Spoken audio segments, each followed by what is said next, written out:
Hey, what's going on, world family? It's your boy, Mr. 143 Speaks. I'm coming to you today to talk to you about the mindset.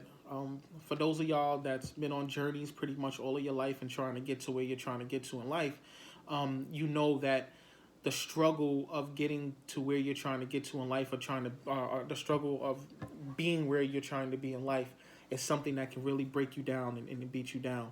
And one thing that I want to tell you is that don't never think that anything in life comes easy. In order for you to appreciate things in life, you have to work hard for it. If you have a dream and you want to get somewhere in life, you have to be willing to go through the pain, not getting enough sleep, pushing through, having all of these things going on for you to get through for you to get to your dream. Is a difficult thing, very very difficult. Right now, I can say that I'm living part of my dream. I'm not there yet, but I do work very very hard, and I am still struggling with a lot of my thoughts and a lot of my mindset when it comes down to me doing the things that I have to do. Primary example, Monday through Friday, I'm running. That's all I do. I'm running. I'm going to places, talking to places, meeting with my mentor. He's giving me advice, just like really working hard. And when Saturday and Sunday come around, you would think that would be the day that I would stay in bed till like maybe 10, 11 o'clock, then get up and start doing things. No, I still keep that same momentum. So if I wake up at 5 o'clock in the morning, Monday through Friday, I'm waking up 5 o'clock in the morning, Saturday and Sundays. Why do I do that? Your body is your temple. Your body is what's going to get you to the next level. You have to take care of it. And one thing that your body needs is something called consistency. So let's talk about consistency first. Consistency, see, look at this. I can't even be consistent with the words that I'm trying to say. Consistency. So one thing you want to do is you want to put your body on a normal sleeping schedule. So if you're supposed to get 8 hours of sleep, you need to be in bed every day at the same time trying to get that rest. Now, obviously, it's impossible because sometimes you're going to have events to go to, sometimes you're going to have parties to go to, you're going to go hang out with your coworkers, you're going to go hang out with your friends, but you want to try to keep your body on a normal sleep schedule. Second thing when it comes down to consistency is health and working out. Ladies and gentlemen, I cannot stress to you how important it is for you to work out, eat healthy. Trust me when I tell you, your body has been working for you for whatever amount of years that you've been living. Your heart has been pumping blood through your body for whatever how many years that you've been living. You have to take care of your body. That's eating healthy, working out, going to the gym. And now, let me say this, because I had this conversation the other day with this young lady that was a single mom, and she said, well, how am I going to go to the gym if I'm a single mom? I have 2 kids. I have to pick them up from school, do homework with them, cook dinner, and then do the same thing the other day, and then get them ready for the other day. And I said to her this. I said, you can run around all week doing those things. But if you drop dead because you didn't take care of yourself, who's going to take care of those kids? Very important. A lot of us don't really think that way. We really don't think that way. Some of us are out there trying to save the world, but we don't take the time to save ourselves. There's a lot going on out there in the world, people. 2019. There's a lot of things that's going on out there in the world that we're really aware of, and it messes with the mental state. So you got to be consistent when it comes down to taking care of yourself and your body. So I want to talk to you a little bit about your journey. One thing I don't want people to do is to give up on their journey because things got harder. It didn't go the way it was supposed to go. Nothing in life is going to go the way you expect it to go. If you don't believe me, talk to a party planner. They plan these big parties and it never goes out the way it goes, but it does go well. So let me explain this to you right now. And I'm going to be so serious with you. If you are hungry and you really, really, really want to live your dream, stop the excuses. Stop saying, oh, I'm going to do this later, or I'm going to get out of bed later. Stop the excuses. Every bit of free time that you have, you should be working towards your dream. I don't care what it is that you want to do. You want to be working towards your dream. Everybody in life has an opportunity to get rich. Everybody in life has the opportunity to become famous. Everybody in life has the opportunity to change the world. It's just how bad do you want to live your dream?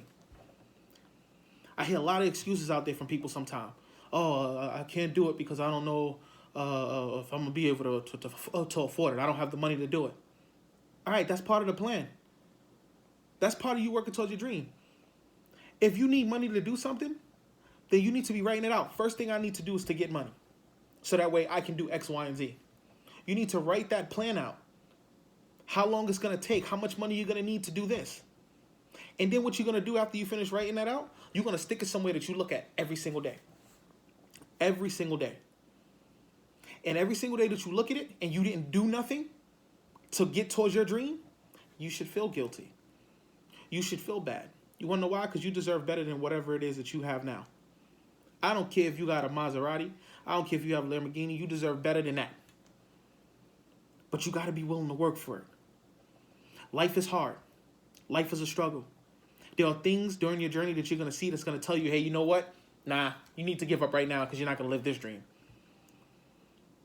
I never let nobody tell me what I can and cannot do.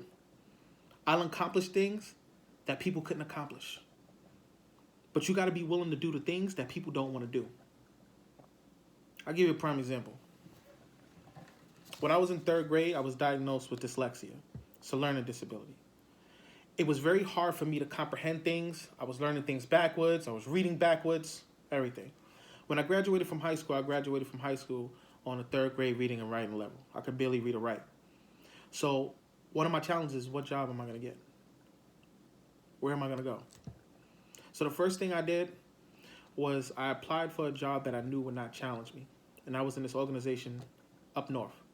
And all I had to do was go there and watch a bunch of kids, teenagers more so, break up fights, feed them, tell them to go to bed, make sure they're doing their laundry, make sure they're putting on their socks, make sure they're putting on their underclothes, make sure they're putting on their top clothes, going to school and doing the things that they're supposed to do. Pretty much being a parent. And one day my boss came to me and she said, hey, listen, we have a position open. You're making $12.50 an hour. We want to bump you up to $16.50, but we want you to be a supervisor. First question I asked is there going to be paperwork involved? And she said, yeah. I told her I couldn't take the position. And she said, why? And I said, because I can't read or write. And she just looked at me and she said, okay. A few months after that, I was on my way to go hang out with a friend that I should never been hanging out with because I'm saying to myself, I'm tired of being broke. I need to go make some money. So I was on my way to go hang out with a friend. And on my way to go hang out with him, I stop at a red light. And when I stop at a red light, a New York City bus almost takes my mirror off, my driver's side mirror off. So I tried to get out the car because I wanted to confront the bus driver, but he was so close I couldn't even open the door. But when I looked up at the side of the bus, what I seen was a college sign. And I said, you know what? If this isn't God speaking to me right now, then I don't know what this is. I wrote down the college number, called them up. First thing the lady told me is that you're going to have to take an entry exam. I told her, you know what? I'm just not going to do this. She said, why? I said, because I can't read or write. She said, sir, do me a favor. Come in tomorrow, take the test, we'll talk from there. The next day I came in, I took the test. She told me that I passed the test and I am able to get into the college, but I'm going to be on something called academic probation. I can only take one credited course. The other one had to be a writing class. So she put me in a sociology class pretty much. My first day in that sociology class, the professor told the class that they needed to write a 5-page report on what they thought sociology was and the reason why we chose the class. Now, I didn't choose the class. This is a class that they gave me. And as soon as the professor said she wanted a 5-page paper, I was like, well, I guess this is it for me. I went home that night, and I couldn't figure out for the life of me on what I was going to write. I could not read. I couldn't write. So I started taking things from the dictionary, putting it together, taking words from Google, not even know if it really made sense. And I started taking words from the dictionary, putting it together, boom. And I'm like, this paper's done. This paper's done. Bring it back the next week. She takes it the following week. She's calling everybody up to come up to the class to get their paper. She winds up calling me last. And when she calls me last, she hands me the paper with the paper face down. And she says to me, we'll talk later. And I said, okay. A little confused on what's going on here, but okay. I took the paper from her. And while I was trying to take the paper, she held onto it tight and she looked me in my eyes. She said, sir, I need to talk to you at the class. We will talk later. Okay, we'll talk later. As I'm walking back to my seat, I turn the paper over and I see a big 0, red 0 on my paper. I'm sitting down at my desk now. I'm looking at the professor, looking at the paper, looking at the professor. I start to grab my bag, pick it up so I can leave the classroom because everything that I thought about myself being stupid, I felt like, hey, it all came true. Everything that everybody always used to tell me when they was bullying me when I used to get off the cheese bus because I was in special ed. Oh, you're stupid. You're not going to be nothing. All of that came true to me that day. And as I was getting up to walk out of the classroom, the professor told me, young man, sit down. We'll talk at the class. Now I'm embarrassed because the whole class is like looking at me now. And I'm like, oh, okay. So I sat back down. After class, I went up to the professor and I spoke to her. And she said, can I ask you a question? I said, yeah. She said, is there something wrong with you?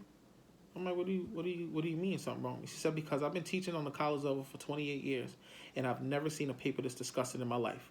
So if college is your plan A, you need to go to your plan B, because you're not going to make it with writing like that.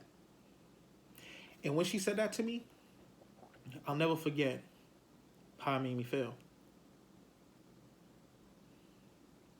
It really broke me down. It felt like she reached into my soul and just took my heart and everything that was inside of me out. That day I became a true believer that I wasn't going to be nothing in life. And I'll never forget my journey home that day. It was a cold winter day, and I'm on the bus listening to my music, trying to hold back tears because I didn't want people on the bus to see me cry. When I went home that night, I went straight into my room. I didn't eat, closed the door, and went to sleep. When I woke up the next morning, I don't know what happened to me while I was sleeping. I don't know what happened to me in my dream, but something said, you know what, I never want to feel that again. So you got to do something about it. Literally, for that whole semester, while people were sleeping, I was up working. For a whole semester, I was up working. I would go to work. I would come home, reading the dictionary, trying to figure out words, calling my friends on the phone. Hey, what does this word mean? How can I put the sentence together? Anything I can possibly do to feel like I became smarter. I asked the professor if I could make up the paper, and she told me no. She said the grade that you got is the grade that you got. But if you want to do it over to prove yourself, you can do that, but you're not going to get a grade for it. Just like that. I said, okay. I came back with her probably about a month later with the paper, and I gave it to her. And she said, okay, I'll check it when I get the chance. And every day I would ask the professor, did she check my paper? And she would tell me no, she didn't get the chance. The last time I asked her, she told me stop coming up to her and asking her. She told me she'll give me the paper whenever she's finished with it. The last day of class, she gave me the paper back.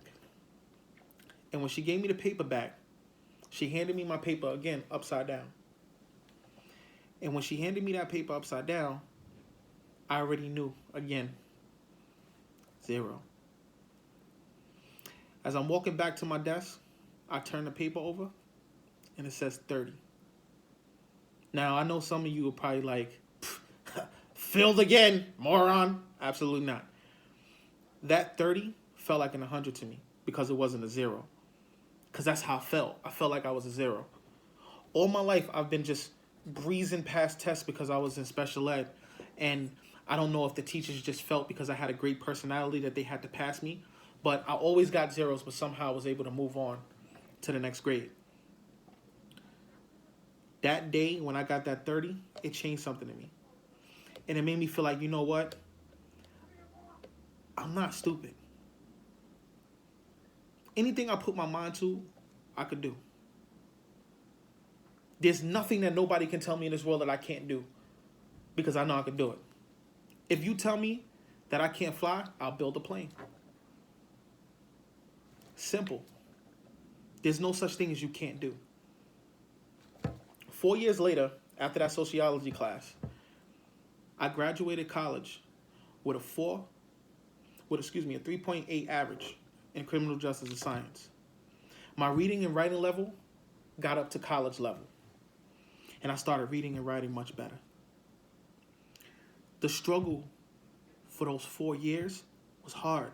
I remember there was days I would come home crying. I'll be in class, my eyes are burning because I'm so tired from staying up all night trying to study, trying to get ahead of the class. And the thing, see, with dyslexia is that you can be taught something in the class, but you might not be interpreting like the proper way. You might not really learn how to really break down a problem or solve a math problem or solve a reading problem or word problem or whatever it is that you have to do. I used to have to write everything down, word for word, and then go home and reread it again and again and again and again in order to understand it.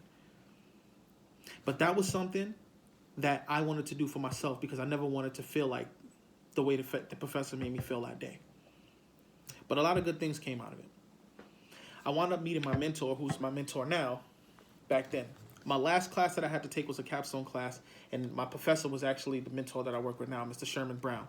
You should look him up, Mr. Sherman Brown. That's Brown with an E at the end. Very great guy. Took me under his wing, taught me everything that he knows, and I'm thriving in life. A lot of it is because of him. Basically, the gist of it is, and I'm telling you all of this for this reason here. I don't know who's watching this, but I know that you have a dream. I know that there's something out there that you want to do. Do it. Stop wasting time. You only got one life. And I want you to think about it this way. Picture you on your deathbed, and everything that you said you was going to do is standing around you.